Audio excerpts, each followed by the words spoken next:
This is the Inferno Podcast, the official podcast of UAB Athletics. Blazer fans, it's a place each week to get the inside look at all things UAB. This episode of the Inferno Podcast is presented by Pearl River Resorts. Want to get away? Go to pearlriverresort.com to learn more. The Inferno with Trent Dilfer, Andy Kennedy, and Mark Ingram, the UAB Athletic Director, right here, wherever you get your favorite podcast. This week in Blazer Athletics, a lot going on for the green and gold. What's going on? Well, the summer's over, Tony, Yes. and what you got now is you got all of our teams starting to trickle back in, right? Football's been here practicing for a little more than a week. Our basketball teams, men's and women's, they've been pretty much practicing all summer, so now they take about a week off and then come back and get immediately back at it. Both of our soccer teams are here.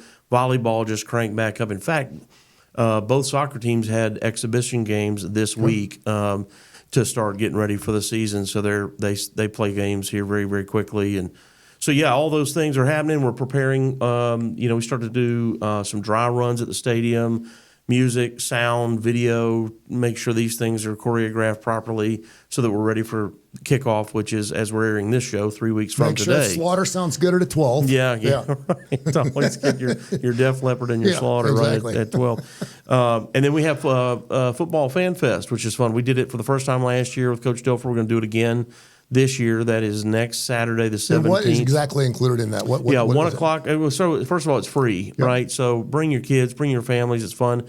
We do it in Legacy Pavilion right there at our practice facility. We'll have all of our players out there signing autographs, taking pictures. We have inflatables for the kids. By the way, it's that fun. Practice facility is it's still awesome. great. I know so many people that drive by it down the interstate all day long, but they've never actually gone into it. If you get a chance to go down there and check it out, what a great opportunity to do that on the 17th. Yeah, we just had some really good friends from Under Armour come in, 3 from Baltimore, 1 from Atlanta, showing all of our coaches the new latest gear, what they'll be ordering for the next season. And they made a comment about it too. Like these guys, That's they're coming down to the Alabama Heat from Baltimore, and like, oh my gosh, they thought it was going to be so hot. Look, it's hot, but they thought it was going to be unbearable. But then they go in that pavilion, they thought there's no air conditioning. Yeah, there's not, but you don't need any. It's like being under that umbrella at the beach. It's really comfortable. It's warm, but it's not hot. Pretty sweet office there for really the head coach, too. Mm-hmm. Right there in the corner. I like all the that coaches too. have a view of the field. Yeah, it's really great. But the Fan Fest, 1 o'clock on the 17th of August. Come out, meet the players. Look, Jacob Zeno is going to be playing on Sundays, and we've got a lot of other guys that are going to be doing that too. And so getting a picture with those guys means a lot. And, of course, Coach Dilfer and his whole staff will be there too. Along with 36 other guys named as a Davey O'Brien Award watch list winner. So we'll look forward to seeing Jacob Zeno fling that football. You mentioned during the Inferno as well about a new hire you made this past week. We did. We just hired Taylor Smart as our new head softball coach. Awesome. Yeah, Taylor is really high energy. I can't wait to get her on the show. She's born and raised in Troy, Alabama, played at Troy. Her dad was a longtime baseball coach at Troy. She's got a brother who's a baseball coach in college. It's really in her DNA. And she most recently went to Florida Atlantic as an assistant, the assistant head coach. They won our conference championship this past year. We're bringing her home to be our head coach, and she's got great relationships. I mean, heck, she recruited everybody that's on our team. And all the kids that are coming out of high school and transferring to our team, she recruited them also. Wow. So she walks in the door with a relationship with the players already, which is really nice. And their families, they know her a little bit too. And that was evident in talking to her. And, again, she's got a real infectious energy about her, eager to get started, eager to be part of the Blazer family. I think she'll do a terrific job. That is this week in Blazer Athletics. Trent Dilfer here, head football coach of the UAB Blazers. Get out there and tackle your financial goals with a new credit card from Legacy Credit Union. Legacy offers multiple credit cards for whatever your financial objectives are. You can begin earning rewards today with a credit card from Legacy Credit Union. Legacy, the official credit union of UAB.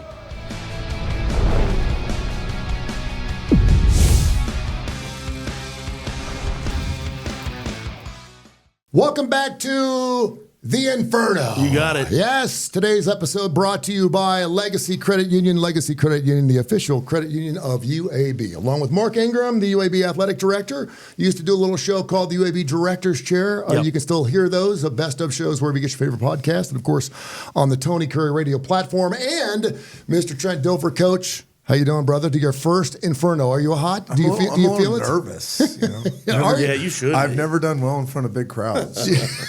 You know, it's interesting you mentioned that because I have interviewed about 1 million different individuals, everyone from Madonna to Bruce Springsteen to Trent Dilfer. And it's interesting how some people are much more comfortable around really large crowds as opposed to smaller ones. What do you like? I'm probably a bigger crowd guy. You know, I'm used to being in front of a team or larger audiences. I think sometimes, like at dinner parties, my wife always makes fun of me because I find the corner. You know, I don't like anybody behind me.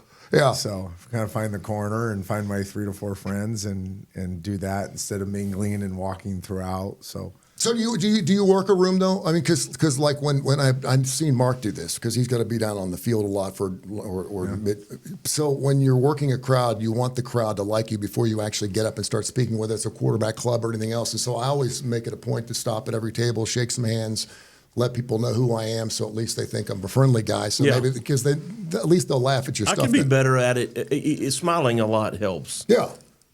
You know, it just kind of creates this something's positive, something's good. What's he going to say? No, I don't know.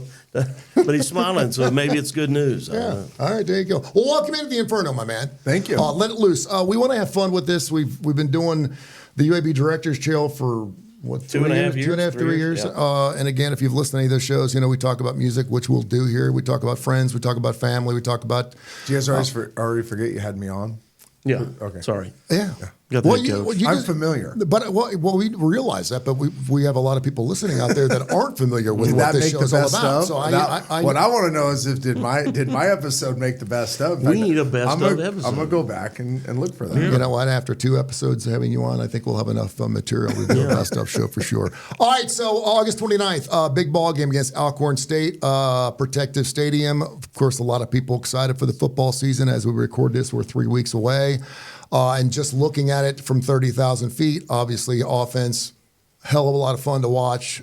Zeno's obviously going to have another monster year. He's up for the Davey O'Brien Award, but at the same time, a defense that is lacking a little bit, $130 as far as in defensive prowess when you're talking about points per ball game. But you that was a softball, right? Don't sugarcoat it, Tony. Just tell him what you think. But you've also done a pretty nice job going into that transfer portal and trying to fill some holes. We used to do, before the transfer portal was known as a transfer portal, we used to do JUCO, right? Yeah. You got to do this JUCO players. Is that the kind of the same thing? It's very similar. You get probably a better coached player now than you would out of JUCO. You get a kid typically that has been to a higher institution, had better academic demands put on them, probably better social demands put on them. So more mature. In our building, we talk about recruiting men or recruiting children. And you're going to recruit both, right? But you're recruiting a child, you know you got to raise that child in your program. Recruit a man, somebody else raised that child, whether it be Georgia Tech or Auburn or Indiana or somebody else. So you get a more mature player. We stunk on defense. We owned it though. You know, I think the best thing we did as a staff was we had a come to Jesus project that I put everybody on where we evaluated each other. And the offense took a deep dive into our defense. Our defense did a deep dive into our offense. And we got in front of one another and said, this is what you're not very good at. You know, this is what you need to fix. And instead of getting defensive, we all ate it. Like every single one of us just sat there and, oh, this hurts. Oh, God, you're right. Like, but thank you. You know, thank you for pointing out our weaknesses. Well, now we did that. Let's go address it. You know, and we really addressed the defensive line and the safety position mainly. We did need one inside linebacker. We felt like we got somebody we never should have got because he had a shoulder injury in O.C. Brothers. But we were able to get him because he was still rehabbing a pretty serious shoulder. But we addressed those needs, and we're a lot better on paper. And I think when people ask me, like, how's the season going to be? And my family's asking me, my daughters are like, Dad, are we going to be good? And I'm like, I mean, on paper, we're much better. And I love the culture of the team. And I like the kids. And I like the coaches. And we're better in every area on paper. Now, come August 29th, and every week following that, we got to prove that we're better. And that's really the mindset of our team right now as we're getting ready for the season. So to get back to this portal thing, to portal or not to portal, you used to go JUCO when you had to. And you still do, right? Yeah, we have some really good juniors. In fact, Yeah. Eddie Towsome, who's we got a steal out of Texas, is a big-time JUCO player and is going to help us hopefully win football games. So you got this some year. big-time guys, but I guess my question was, do you look forward every single year, okay, this is a platform that we have to look at, or do you fill your needs out of your cupboard first and say, okay, these are the holes we need to fill, now we're going to transfer portal? Because there's some coaches, and I use Dabo Sweeney as one of those prime examples. My son goes to Clemson. He lost 4 games last year, hates the transfer portal. And people are like, dude, you got to go into the transfer portal and fill some spots. Where do you go with that? Well, I respect Dabo. Why he's doing it, because recently he gave us why, and I think his why was very wise and very sound. And if I was Dabo Sweeney, I may do the same thing. I don't know that, but we're not Clemson. And, I'm not Dabo Sweeney, and he's had years and years and years of building. Have you ever looked at a foundation? You have footers. Everybody thinks foundation is a slab, but there's footers. That's the most important part. Then there's the wall, and then there's actual foundation. Well, he has the footers in place. He's got the wall in place. He's got the foundation in place. He's built a mansion already on top of it. So he's putting up new kitchen appliances. He's putting new decorating tools on his program. We're still putting the footers in. Yeah. And when you're putting the footers in, you're looking for our kind of guys. We call them ODs, our dudes. And it's harder to find that. It's harder to vet that in high school. Now, we feel like we signed 18 high school kids. We feel like they're all ODs. But the 21 portal guys, now you get to vet them a little bit more. Now you get to know them. Now you have people that know them. You be able to talk to coaches. The one weird thing with the portal, I think people should know, is we call each other. Because once they're in the portal, they're no longer ours. Yeah. So if somebody, even in conference, it's crazy. I get a call from somebody in conference saying, hey, so-and-so's in the portal. What do you think? I'm like, well, I can lie to you. Tell them you should totally take this guy. Yeah. But for some reason, there's like this honesty amongst coaches in the portal. So you get to, especially when they're from out-of-conference opponents or people we have relational equity with, Tom Allen at Indiana, right? Yeah. Like, this is a guy we've known forever. Cole Peterson, our DFO, was raised by him basically. When Tom says, hey, LD Cox, like, that's a game wrecker in your conference. And here's his negatives, here's the things that have hurt him, and here's the really good qualities about him, and here's how to coach him. Here's where he fits best. Here's where he's had the most success. Oh, by the way, you want some practice film? I mean, so you get a lot of information about these kids and in the portal. So it's a both-and proposition. I think, everybody's asking me, what are you going to be? You're going to be 60-40, you're going to be 70-30, you're going to be 40-60. I'm like, I don't know. We'll see at the end of the year where we're at, what our needs are as a football team, positional depth and years, right? You kind of got to balance out your room a little bit. I'm also not a believer, and some people roll their eyes at this, I don't think you're looking for the 85 best football players on scholarship. I think you're looking for the 85 best people that fit your ability to win. There you go. Now, you're going to want some really good football players. I'd say upwards of 75, 78. 70. But I do think there's some spots where you want real good quality depth. You want good locker room guys. You want some guys that are going to make the room better. They're selfless. They're innings eaters, and they know it. Here's a guy who can go practice a lot in practice and give the other side of the ball really good looks. But he's not going to have a high expectation to play on anything but special teams. He just wants to be a great special teams player and then eat up innings during practice. So you're building a football team. You're not trying to make I've never seen a linebacker room play another linebacker room. If you have, let me know. I'd love to see that competition. We're playing football team versus football team, and my challenge is to put together the best football team, not the room that has the most stars in, or that the fan base thinks is the best, and so they can pound their chest and be like, oh, our quarterback room is better than your quarterback room. Frankly, I don't want my fifth quarterback thinking he should be getting reps. Yeah. That's fair enough. My fifth quarterback should be developing, right, and learning how to be a pro and supporting his team and quizzing his teammates. And, going in on a Tuesday and be like, yo, I built you a sheet for your study habits so you can be more prepared this week. And that's how you build a football team. And I think the portal allows you to do that more than just a bunch of young bucks that every year they get older, they're a little more entitled. Yep. Now it's my time because I've been here a long time. No, you got to be the best player to play. Yeah, Pearl River Resort brings us the Inferno, the Inferno right here. And so happy to have, of course, Mark Ingram, part of the UAB Director's Chair on Tony Kurre Radio, and, of course, Trent Dilfer, coach of the UAB Blazers. And he's been to Pearl River Resort. You've been there. It's pretty awesome. We got to do a show from down there. Oh, absolutely. Dancing Rabbit now? Come on now, people. Yeah, if you haven't seen Dancing Rabbit, go play the 36 holes. We have got to get down there and certainly do a show. You mentioned your quarterback play. I was good friends with Mike Leach before his passing, and just a great guy. I had him on every week on my show, regardless of whether it was football season or not. And he would tell you, I'm going to throw the ball 63 times tomorrow. And, I mean, he would know almost to the point where he was going to throw the football. You obviously have a quarterback who said, why would I not love the situation I'm in, because I can fling it around 50 or 55 times. We're talking about a guy who had over 70% completion rate, and of course 279 completions last year, which was a record by a quarterback for UAB. But just talk about his skill set. Normally when you're flinging the ball like that, you're not completing 70% of your passes. But just talk about him as your leader in this football team and how excited you are to have him back.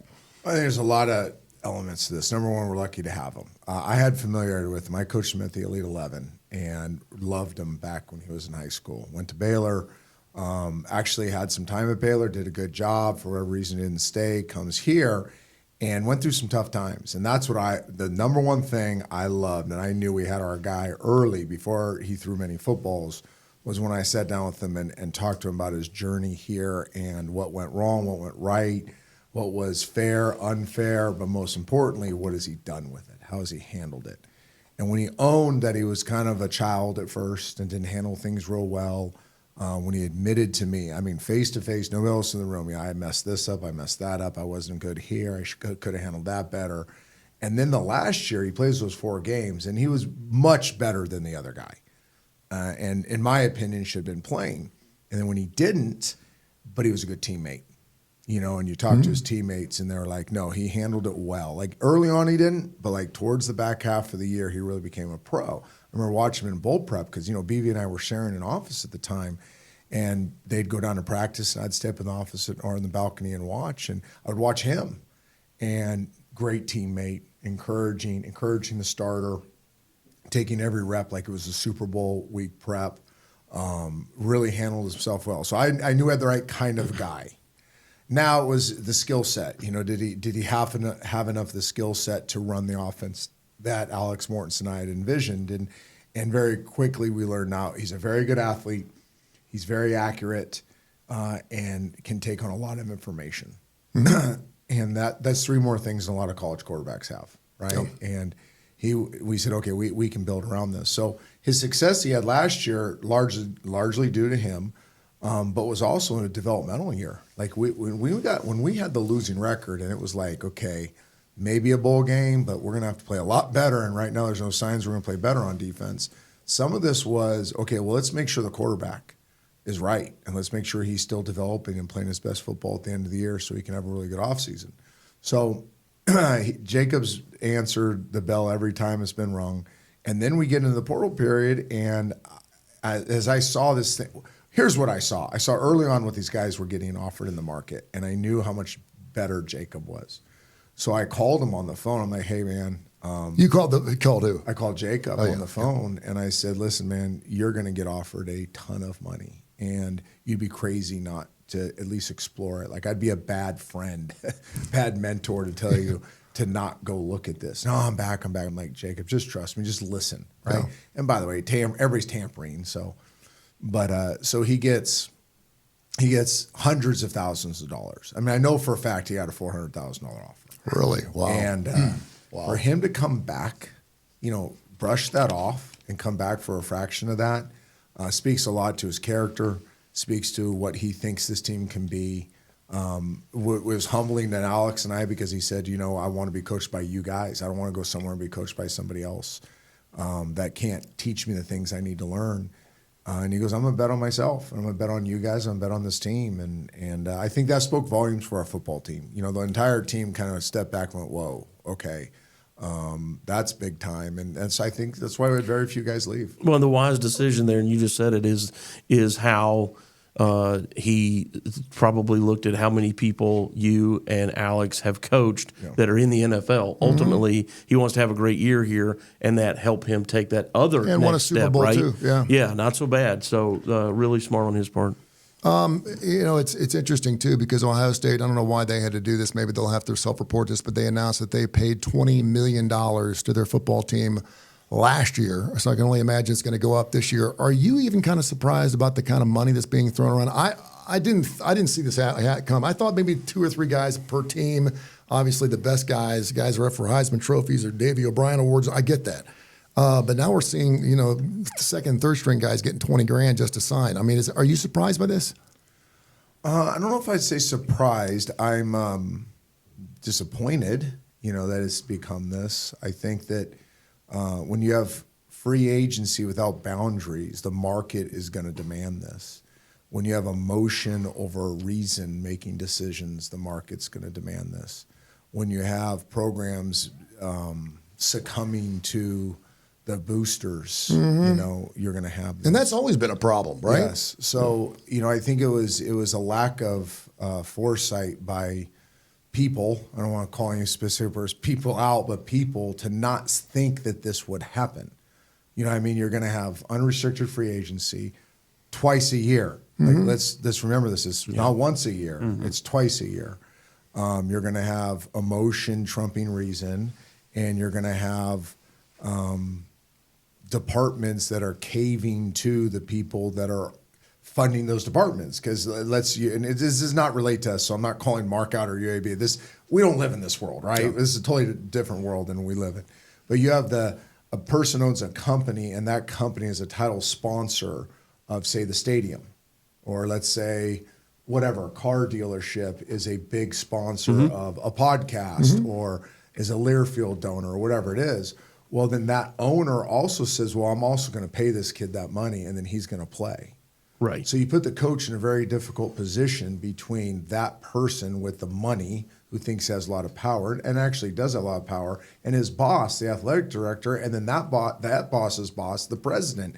So there's these weird relationship dynamics that are going on with the money as well, and it's putting a lot of pressure on these Power 5 head coaches because they don't want to pay Johnny from Topeka, $500,000 to be a backup because he knows it's going to add a weird dynamic to his program.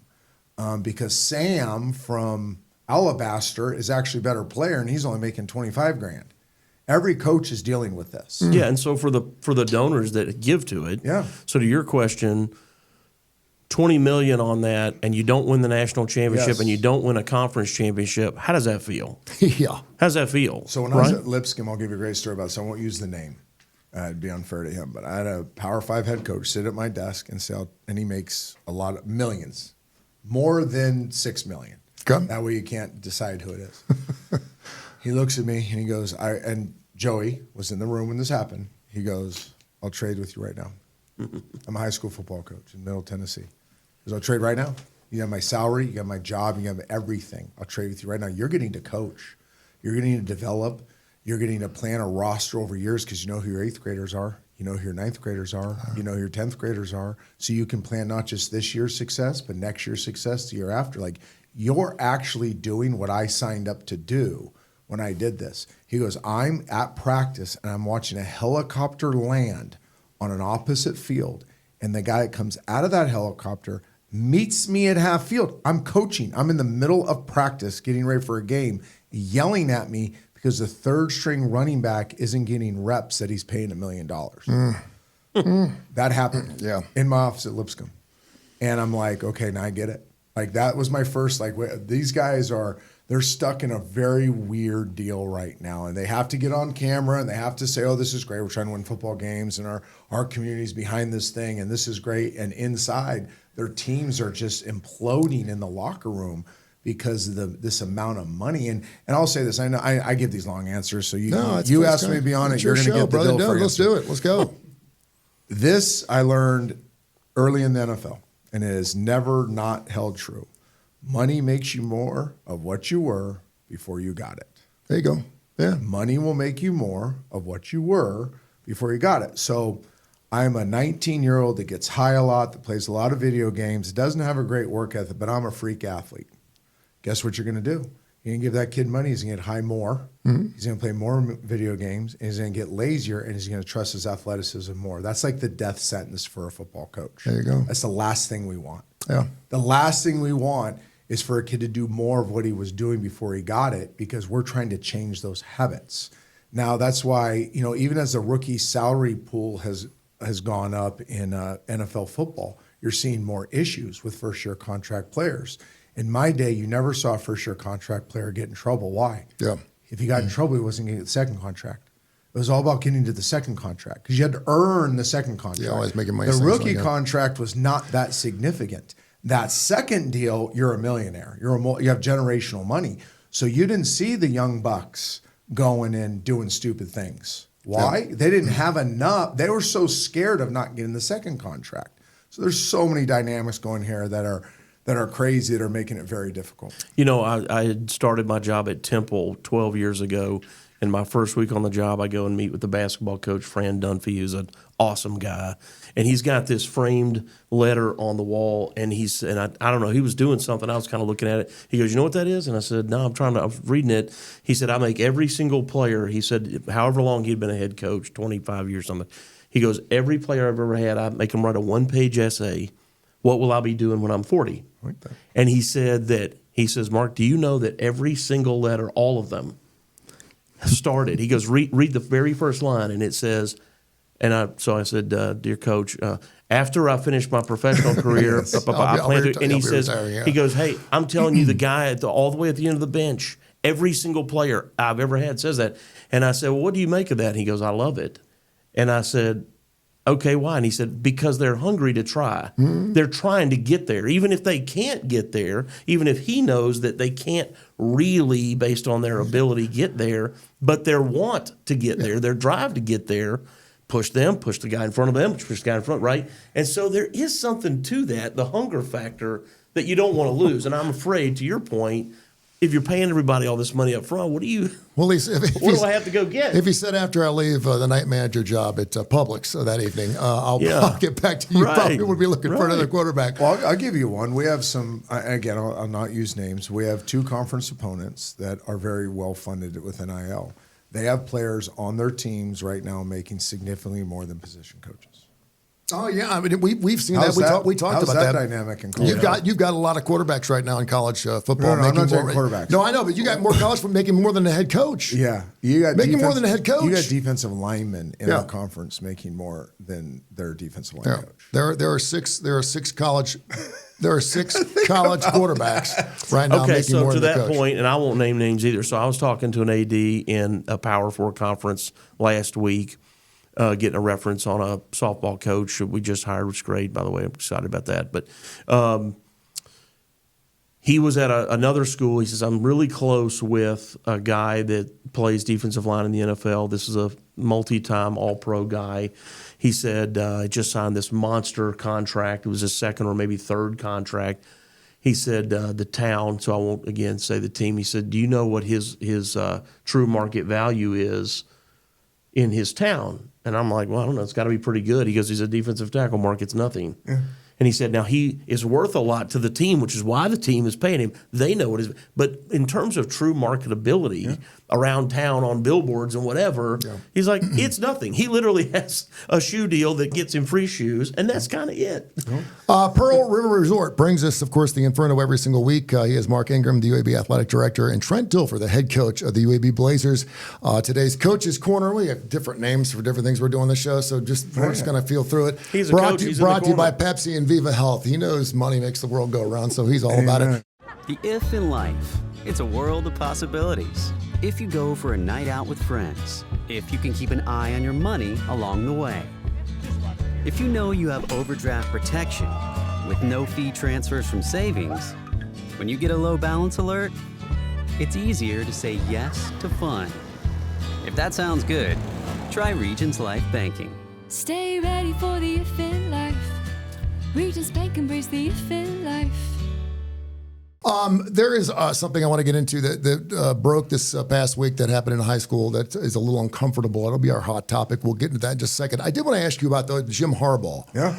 Earlier, before we did this show today, he has given a 4-year show cause, and basically because he took off and went to the National Football League, he basically is untouched. Nothing will happen to him unless someone wants to hire him in college before 2028, August of 2028. So for the most part, he's untouched. Is that fair? The way he kind of came in and obviously turned things upside down. He didn't want his situation along with Michigan, so they settled opposite. So that's why you were just hearing about the Jim Harbaugh situation. Could you talk about that a little bit? I don't know a lot about it. I'll be honest with you. I used to talk about things I didn't know a lot about. That got me in a lot of trouble. Now I try to talk about things I only feel like I know a fair amount about. So I did not follow the whole deal. Impermissible contact is what they're hitting him with. During the pandemic. During the pandemic, honestly, I have not read anything. I mean, Okay. I'm not trying. I'll talk about anything. Let me Mark steal knows this from you. Can I take this from you?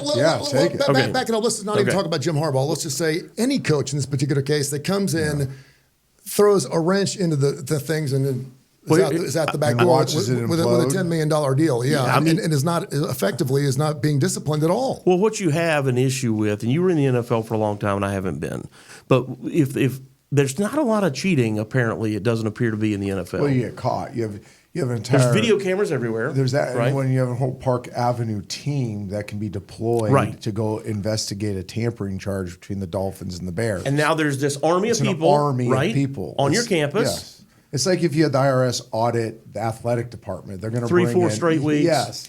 It's going to be an army that comes in and opens Meet with every file everybody. cabinet, go through every hard drive, have meetings with everybody. That's how And Park then Avenue boom, does it. right? Yeah. And then they're done, and they go, this is what it So is. you're scared to death. So you're talking about now this issue, whether Jim did whatever he did, I don't know. To your point, I don't know. It was 4 years ago. Like, that's the problem with our enforcement situation. Nobody thinks that it matters that much because, by the time they figure this out, if they even figure it out, man, we'll all be so long gone it won't matter. Yeah. There's that, and I'll say this too. problem. I'm new to this. I'm new to college football. Now, I'm not really as new as everybody thinks I am because I was doing the Elite 11 for so long and dealing with all these coaches. But there is the everybody cheats mentality. Which is very common. Mark's probably dealt with it everywhere You're not he's ever cheating, been. you're not trying. I mean, Everybody is stretching the rules. Everybody's having impermissible contact. Everybody's doing this, and it comes up in our building. I'm like, we're not everybody. Yeah. We're not going to do these things. Well, you can't win if you don't do them. Like, bull crap. That team's doing it, they're not winning. And by the way, that's not winning. I love secondary violations. It's like we did 37 of those. I mean, they self-report those before, and it's just like But that's the way the system was built, though, Tony, is on honesty. Yeah. If you self-report, you're a lot less likely to get hit with a strong penalty. You go, hey, man, I made a mistake. I'm bringing it to your attention. Sorry. And mistakes do happen. Sure. I learned that early on, and when I came here with compliance, it's like you're just going to naturally. There's so many rules. They change the rules. It's like a moving goalpost sometimes. So you're naturally going to stumble into a misdemeanor, so to speak. And you do. You call your compliance people. You call Mark and say, this is exactly what happened. Here was the intent. Here's what happened. Boom. We self-report, and it goes on. But we're not talking about those types of things. I stumble on that too. Like, we'll get notification that a rule's being considered. This has been proposed. And then I go, did that pass? Did we pass that? No, it was proposed. It got to this level. They've still got to vote. This other group's got to vote before, and then it'll happen next fall. Oh, we didn't. I thought we did it. No, we talked about it. Our league said we would be good with it. Oh, okay, but we can't do it yet. All right. The Inferno is going to be available everywhere you get your favorite podcast, on every major industry, also on the YouTube channels. And, of course, we're going to be all over the place along with Trent Dilfer. Andy Kennedy will also be part of these as long as Mark Ingram allows him to come on and do his thing. He'll be on. He's also been on the UAB Athletic chair, the director's chair, too, a couple times. So he's done a fantastic job. So we'll look forward to getting him on. Before we get into some music, just a little lathered up a little bit. I want to find where your head is. You look like a rocker. I know you are. And I certainly followed you in the National Football League for a long period of time. Something happened in high school football this past week. A video, obviously, it went viral. And when you say it's really hard to find, that's when it goes viral because everyone will find it and they're sending it all out because it's not available. I'll help you find it. Because there were a lot of TV stations that refrain from playing it because of the content itself. You saw something different there. I want you to tell me what you saw there, first of all, and second of all, in a general state, because you were so good at high school and that level.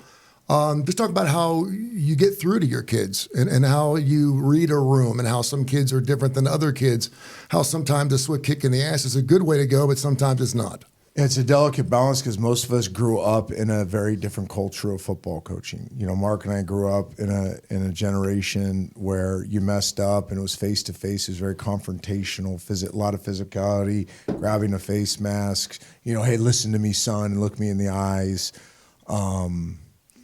Just that generation. So you start coaching high school kids, as I did, 6 years ago, and you have to quickly realize that, one, everything's changed, and two, maybe just because we grew up that way doesn't make it the best way. Yeah. And that's the other thing I think all of us old school people have to realize is just because Bear Bryant doesn't necessarily mean it's the best way to do it. So now kids will test you too, and there is times when they need very stern coaching. Now, stern coaching should not be physical coaching, but they do need accountability. They need to be coached sternly. They need to understand right from wrong. They need to understand the team concepts. So there's a lot of dynamics going on. I think what you saw at Hoover, one, what we talked about before we came on is not my theory. So I heard this theory. Yeah. Of where it looks like he's doing something inappropriate to the player, that I had a very good football person say, no, if you look at this closely, he's trying to take his shoulder pads off of him. And what he's probably saying is you don't deserve to wear shoulder pads because you're not physical enough to be out here. And I'm not saying right or wrong. This is not Trent Dilfer's theory. This is a theory I heard that made some sense. Regardless, you have to be very careful. I'll never forget, I had an incident at Lipscomb where my best player, Edwin Spillman, who's like a son to me, the Spillman boys, my family goes, and he hit our running back like on a fly sweep in a spring practice really cheaply, and he kind of ran into me, and my hands kind of shocked his chest plate, right?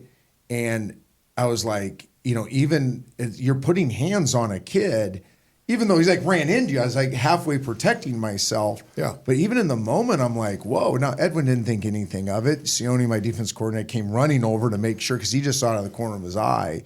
But you're very conscious of these things. Like you're overly conscious of making sure that you're handling kids with care. And when you do make a mistake, you own it. Like you just own the mistake and you go on from there. And I think every high school coach is put in a very difficult situation when the high school player is the instigator. Mm-hmm. And now as the adult, you have to learn how to handle it in such a way that is teaching a kid the lesson, but without crossing a line. There you go. Let's do some music brought to you by Pearl River Resort. I know that. Who's the country dude that does the I Don't Want to Be Me Till Monday? Who's that? You're asking the wrong person about country music. It's fantastic. It's great.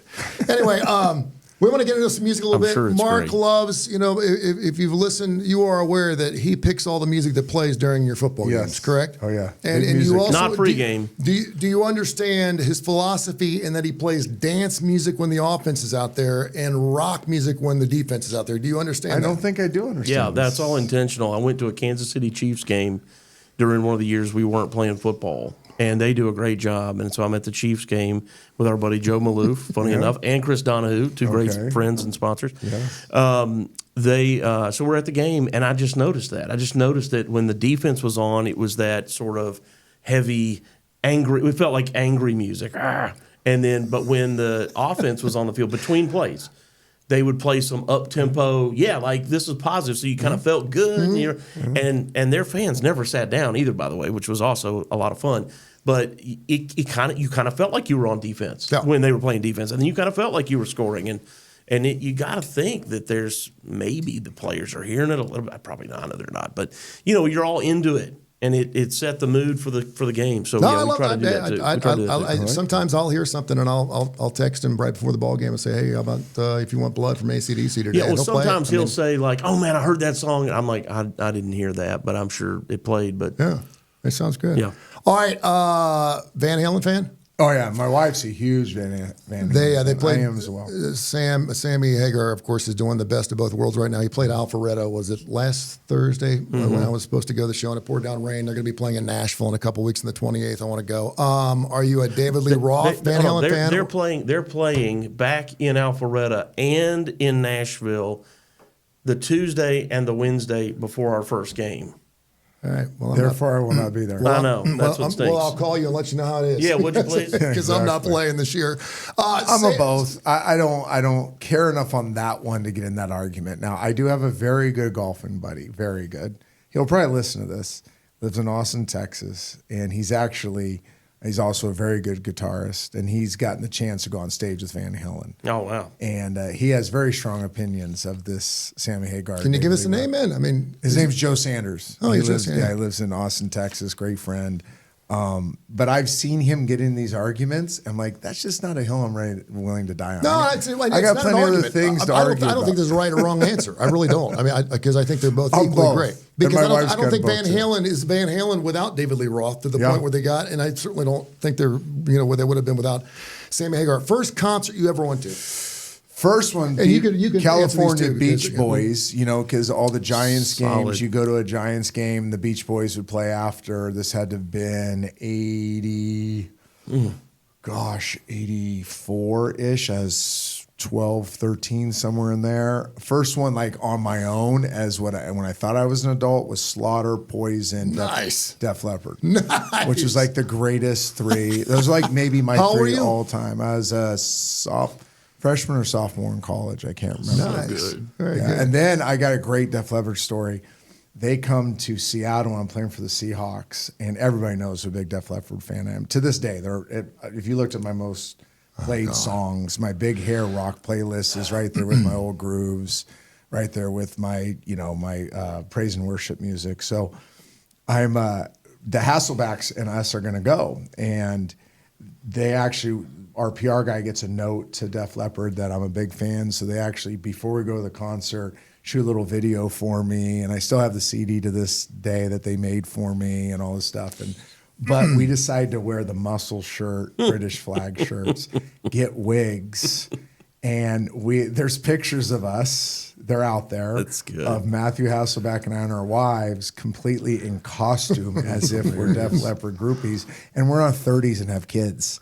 At the time, so now our kids see it. They're like, "No, you did not do this." When we were in like elementary school, I'm like, "Oh, yes, we did," and we stayed all night long and smoked cigarettes. Can you believe that? Wow, it just rocks our girls' world. A band that loses this lead guitarist, and then their drummer loses an arm, and they're still they get better. It's like they do. It's amazing. It really is.